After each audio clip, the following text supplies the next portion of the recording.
NTR Neel dragon ఆగిపోయిందా? Prashanth Neel కి junior NTR మధ్య గొడవ. ఇలాంటితో ఈ మధ్య సోషల్ మీడియాలో తెగ అయితే వినిపిస్తున్నాయి. ఎటువంటి న్యూస్ వెరిఫై చేసుకోకుండా కొన్ని వెబ్సైట్స్ పేజెస్ అండ్ అలాగే కొన్ని యూట్యూబ్ ఛానల్స్ అండ్ మరికొన్ని సోషల్ మీడియా పేజెస్, ఈ మెమ్ పేజెస్ ఇష్టం వచ్చినట్లయితే ప్రచారాలు అయితే చేస్తున్నారు. ఎవరికి ఇది కూడా తెలియదు, ఇష్టం వచ్చినట్లు ప్రచారం చేస్తున్నారు. ఇదే వీళ్ళే దేవర మూవీ టైంలో కూడా జూనియర్ ఎన్టీఆర్ కి ఆ హీరోని రిజెక్ట్ చేసిందని చెప్పి, ఈ హీరోని రిజెక్ట్ చేసిందని చెప్పి ఇష్టం వచ్చిన రాతలు రాశారు. దేవర మూవీ ఆశ్చర్య 2 లాగా అయితే ఉందని చాలా ఇష్టం వచ్చిన కథలు, ఇష్టం వచ్చిన స్టోరీలు రాసుకున్నారు ఆ టైంలో. అరే నాకు ఏంట్రా మీ సమస్య ఏంటి చెప్పండి రా, ఒక విధంగా మీ సమస్య ఏంటి చెప్పండి. ఈ ఇండస్ట్రీలో అంతమంది హీరోలు ఉండగా ఒక జూనియర్ ఎన్టీఆర్ గారి మీదనే ఎందుకు రా పడి ఏడుస్తున్నారు? నాకు అర్థం కాదు.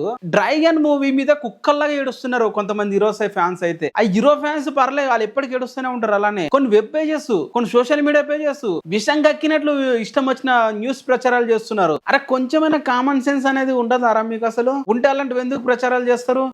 దివాళీకి ఎటువంటి పోస్ట్ రాకపోయేసరికి మూవీ ఆగిపోయిందంట. Already junior NTR garu 1 month ఇంట్లోనే ఉంటారు, తనకి బ్యాక్ ఇంజురీ అయిందని చెప్పి అందరికీ తెలుసు. నిన్ననే మన మైత్రి మూవీ మేకర్స్ నెక్స్ట్ మంత్ నుండి షూటింగ్ స్టార్ట్ అవుతారని చెప్పి వాళ్ళు రీసెంట్ గా ఇంటర్వ్యూలు కూడా చెప్పారు. ఇంక ఎందుకరా ఇలాంటి ఫేక్ న్యూస్లు ప్రచారం చేస్తూ బతుకుతారు? ఒక ఆర్టికల్ దీని మీద వేసాడు ఒకటి. ఈ సినిమా క్రియేటివ్ డిఫరెన్స్ వల్ల ఆగిపోయింది. ప్రశాంత్ నీల్ గారు ఎన్టీఆర్ మధ్య కథ సన్నివేశాల విషయంలో కొన్ని అభిప్రాయ భేదాలు వచ్చాయి. దాంతో సినిమా ముందుకు పోతుందా లేదా అనేది అనుస్మాదంగా మారింది అనే విషయం సోషల్ మీడియాలో ట్రెండ్ అవుతుంది. సోషల్ మీడియాలో ట్రెండ్ అవుతుందంట. లుచ్చనా కూడా నువ్వు ఒక వెబ్ పేజ్ నడుపుతున్నావురా, మినిమం వెరిఫై చేసుకోకుండా ఎట్లా ఆర్టికల్ రాస్తున్నారా? నాకు అర్థం కాదు.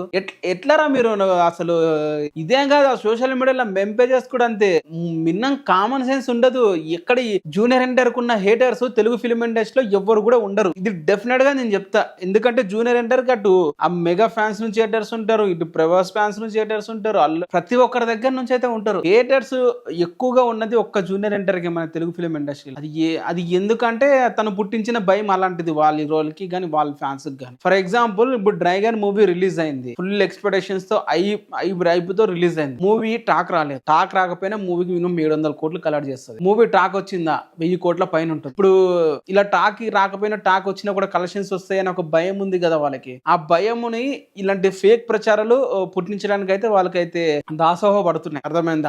ఆ భయం వల్లనే ఏ టైంలో అయితే భయం అయితే పుట్టించిందో వాళ్ళకి, ఆ భయం అలానే కంటిన్యూ అవుతుంది. దేవర మూవీతో అది ఇంకెక్కడ విపరీతంగా పెరుగుతుందని భయపడి డ్రాగన్ మూవీతో ఆ డ్రాగన్ మూవీ ఇలాంటి విష ప్రచారాలు అయితే చేస్తున్నారు. ఇలాంటివి ఇంకా వస్తూనే ఉంటాయి. ప్రతి ఒక్క ఎన్టీఆర్ ఫ్యాన్స్ ఒకటే గుర్తుపెట్టుకోండి, ఇదే డ్రాగన్ మూవీతో కానీ లేకుండా వచ్చి త్రివిక్రమ్ మూవీతో కానీ ప్రతి ఒక్క మూవీకి కూడా ఇలాంటి న్యూస్లే వస్తుంటాయి జూనియర్ ఎన్టీఆర్ గారి మీద. ఆ మూవీలో హీరోని రిజెక్ట్ చేసిందని చెప్పి, ఆ హీరోకి స్టోరీ నచ్చలేదని చెప్పి రీషూట్ చేస్తున్నారని చెప్పి ఇలాంటి పిచ్చి పిచ్చి రాతలు రాస్తూనే ఉంటారు. ఎందుకంటే అది జూనియర్ ఎన్టీఆర్ గారు పెట్టిన భయం వాళ్ళకి. జూనియర్ ఎన్టీఆర్ ఎక్కడ ఫుల్ ఇప్పుడు మూవీతో కానీ రిలీజ్ అయిందంటే ఆ మూవీ కలెక్షన్స్ ఎంత విపరీతంగా ఉంటాయో మన అందరికీ తెలుసు. దేవరం లాంటి మామూలు బస్ తో రిలీజ్ అయినప్పటికీ దాని కలెక్షన్స్ ఫ్లాప్. నాకెలా ఉంది ఆ మూవీకి ఫ్లాప్ టాక్ నడిచింది రిలీజ్ రోజు. జస్ట్ ఇమేజిన్ ఫుల్ ఐప్ తో ఫుల్ మూవీ రిలీజ్ టాక్ తో వచ్చిందంటే ఆ కలెక్షన్స్ మనం ఊహించని విపరీతంగా ఉంటాయి.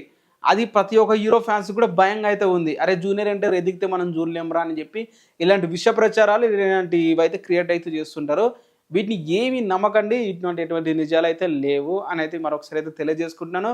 అండ్ ఇంకా వస్తూనే ఉంటాయి ఇలాంటివి, మీరు వాటిని పట్టించుకోవాల్సినంత అవసరం లేదు. వచ్చినప్పుడు మళ్ళీ రియాక్ట్ అయితే అవుదాం. మీరేమంటారు దీని మీద? మీ ఒపీనియన్ కూడా కింద కామెంట్ అయితే చేయండి.